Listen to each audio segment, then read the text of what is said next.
자, 드디어 나왔습니다. 특정한 원소를 갖는 부분집합의 개수. 앞에서 잠깐 설명을 했었죠. A를 반드시 포함하는 부분집합의 개수, B를 반드시 포함하는 부분집합의 개수. 어떻게 구하느냐? 자, 여기 표를 보시면 경우의 수가 그냥 단순히 그냥 부분집합의 개수를 구하면은 A1이 가질 수 있는, A1이 들어갈 수도 있고 안 들어갈 수도 있고 해서 원래 두 가지였는데 A1을 반드시 포함해야 된다라고 한다면 이 A1이 가질 수 있는 경우의 수는 한 가지인 거예요. 한 가지. 그러다 보니까 반드시 가져야 되는 원소의 개수가 K개라면 전체 N개에서 그 가져야 되는 원소의 개수만큼을 뺀 것만큼 2의 거듭제곱이 생긴다라는 건데 무슨 말이에요? 라고 할 수도 있어. 자, 그래서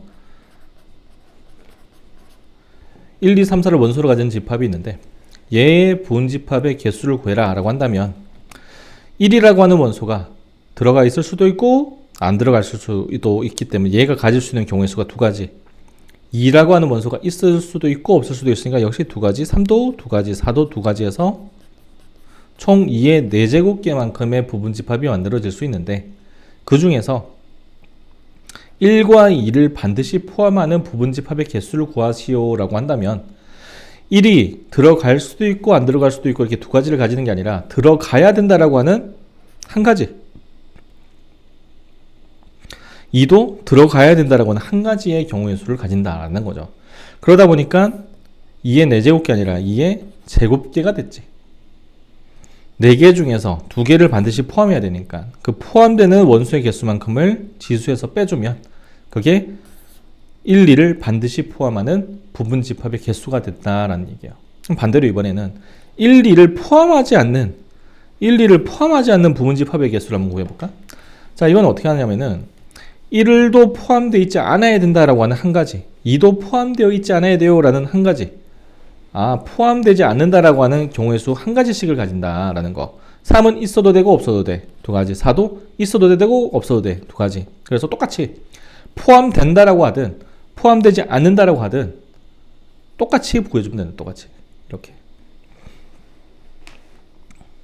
자, A 집합이 이렇게 1, 2, 3, 4라고 하는 4개의 원소를 가지고 있는데 그 중에서 2라는 원소를 반드시 포함하는 부분집합의 개수는 전체 부분집합의 개수 2의 4제곱개에서 반드시 포함해야 되는 원소가 한 개니까 빼기 1을 해주면 된다는 거지.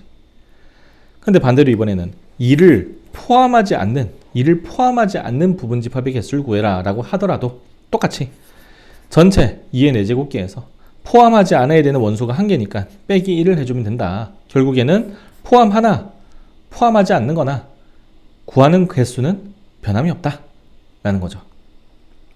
자, 드디어 나왔죠. 원소를 갖지 않는 1, 2, 3, 4를 원소로 가진 집합인데 이번에는 2하고 4를 원소로 가지지 않는데 그러면은 1은 있어도 되고 없어도 되니까 두 가지, 2는 없어야 되니까 한 가지, 3은 있어도 되고 없어도 되니까 두 가지, 4는 없어야 되니까 한 가지. 그래서 2의 제곱개. 이것도 역시 전체에서 포함되면 안 되는 원소의 개수가 두 개니까 이렇게 해서 구하는 거랑 똑같죠. 자, 그 다음 15번. 자, 이 15번에서 집합 X의 개수를 구하라 라고 했는데 이 집합 X를 해석하는 게 중요해요. 해석하는 게. 자, 이 X라는 집합은 1하고 3을 원소로 가지는 집합이지. 1하고 3을 원소로 가지는 집합이야. 이게 1, 3을 가지는 집합이 포함됩니다 라고도 볼 수 있지만 이걸 조금 다르게 해석을 해보면 결국엔 X라고 하는 집합에는 분명히 1이라는 원소와 3이라는 원소 둘 다 있어야 되죠. 그러니까 X는 1하고 3을 포함하는 집합인데 어디에 포함된 집합이냐? 1, 2, 3, 4, 5를 원소로 가지는 집합에 포함되는 집합이에요. 결국에는 X는 1, 2, 3, 4, 5의 부분집합인데 1, 3이라고 하는 원소를 반드시 가지는 부분집합이다 라고 볼 수 있지. X는 1과 3을 반드시 포함하는 1, 2, 3, 4, 5의 부분집합이구나. 그래서 1, 2, 3, 4, 5의 부분집합은 2의 5제곱인데 그 중에서 1, 3을 반드시 포함해야 되니까 두 개를 반드시 포함해야 되니까 빼기 1을 해서 X의 개수는 2의 세제곱개가 나올 수 있다. 이렇게 볼 수 있죠. 알겠죠? 여기까지? 자, 이거 엄청 중요하니까 밑에 풀 때 선생님처럼 해석을 하면서 풀어보세요.